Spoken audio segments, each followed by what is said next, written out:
जय श्री राम। राम दरस हित नेम व्रत लगे करन नर नारी। मन मुख को की कमल दीन विहीन तमारी। प्रभु के विरह से नर नारी प्रभु के दर्शन निमित्त नियम और व्रत करने लगे और ऐसे दीन हो गए जैसे सूर्य के वियोग से चकवा चकवी और कमल कुम्भा जाते हैं। सीता सचिव सहित दो भाई श्रृंगबेरपुर पहुँचे जाई। उतरे राम देव सर देखी कीन दंडवत हर्ष विशेषी। इधर दोनों भाई श्री राम तथा जानकी जी और सुमंत्र के साथ श्रृंगबेरपुर जा पहुँचे। वहाँ श्री गंगा जी को देखकर श्री राम जी ने रथ से उतरकर विशेष हर्ष से दंडवत किया।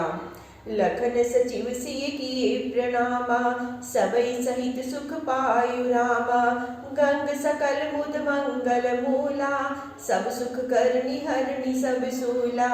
फिर लक्ष्मण जी मंत्री सुमंत्र तथा सीता जी ने प्रणाम किया और श्री रामचंद्र जी ने सब प्रकार से सुख पाया।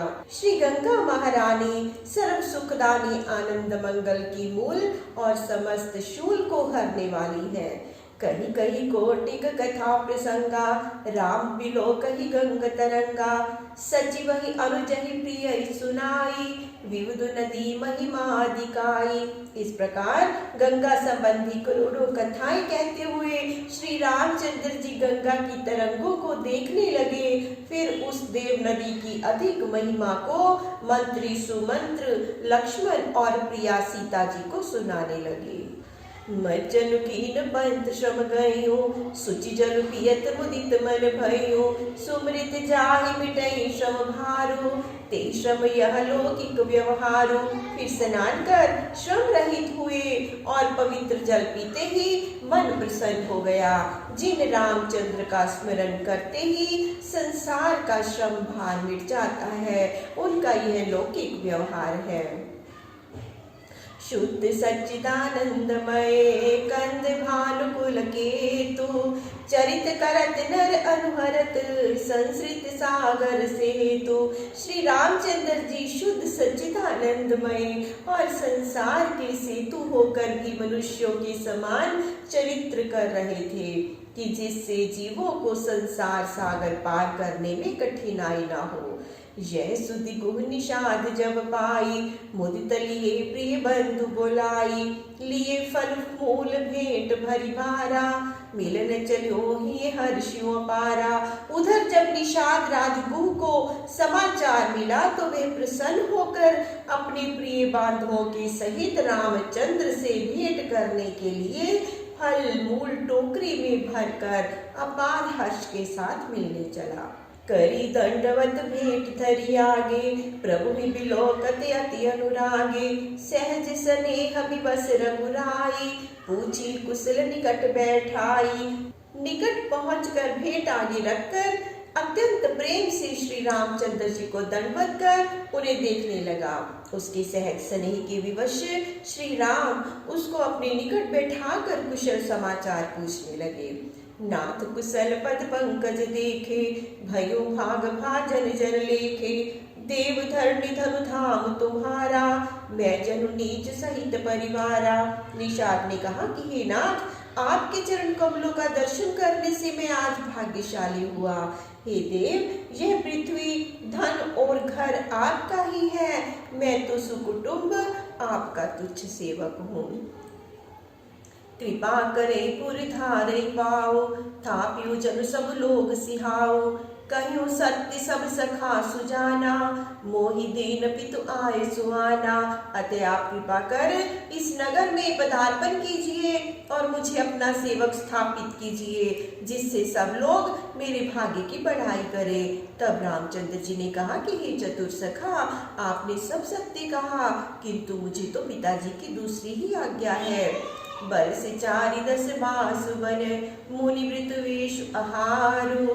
ग्राम वास नहीं उचित सुनी गोय बहु दुख भारू।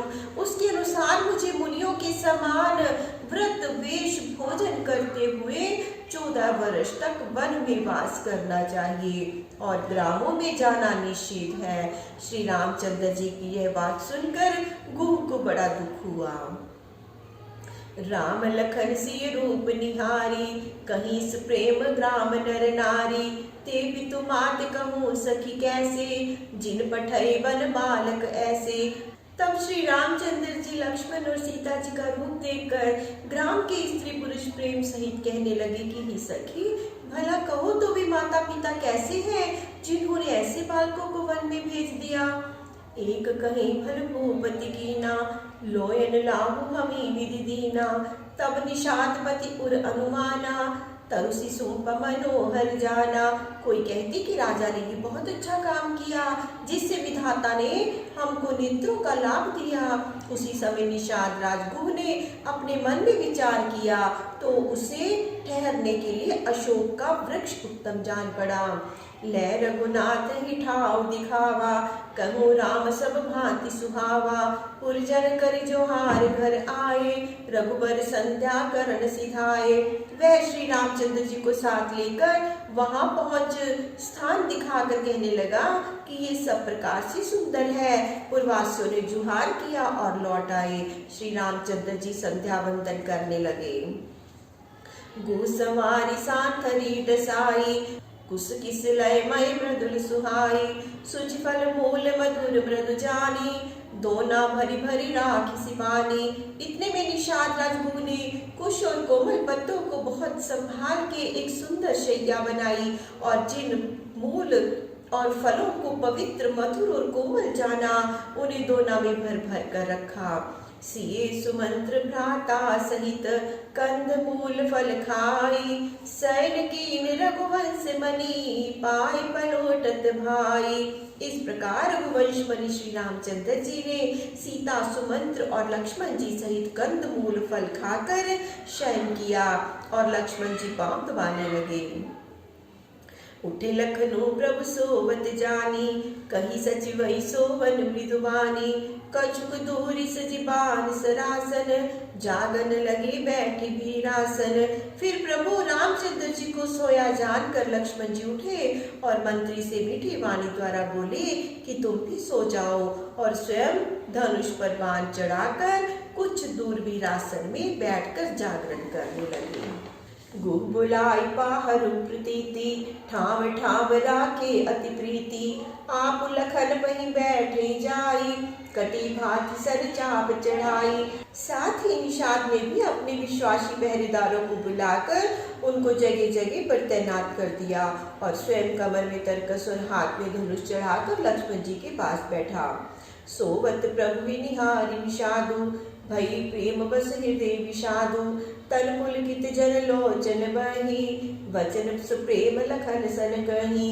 तब श्री रामचंद्र जी को जमीन पर सोता देखकर निषाद प्रेम के वशीभूत होकर बड़ा दुखी हुआ। वह पुलकित शरीर आंखों में जल भरकर अत्यंत प्रीति सहित लक्ष्मण से बोला, भूपति भवन सुभाय सुहावा। सुरपति सदन नपट तर पावा, मणिमय रचित चारु चौबारे। जनुनति पति निज हाथ सवारे। हे लक्ष्मण, राजा दशरथ के मंदिर की समता में तो इंद्र का भी घर कुछ नहीं है, क्योंकि वह मणियों से जड़ित ऐसा विचित्र बना है मानो कामदेव ने ही अपने हाथों से संवारा हो। सुचि सुविचित्र सुभोगमय, सुमन सुगंध सुवास। पलंग मंज मणि दीप जह, सब विधि सकल सुपास। यही क्या, वहाँ तो बड़े बड़े पवित्र सुंदर भोग की सामग्रियां जैसे सुगंध वाले फूल शोभायमान है। पलंग सुहावने मणियों के दीपक और सब स्थानों में सब प्रकार के आराम है। जय श्री राम। प्रभु श्री राम सबका मंगल करें, सबका कल्याण करें, सबको सुख और सबको स्वास्थ्य प्रदान करें। जय श्री राम।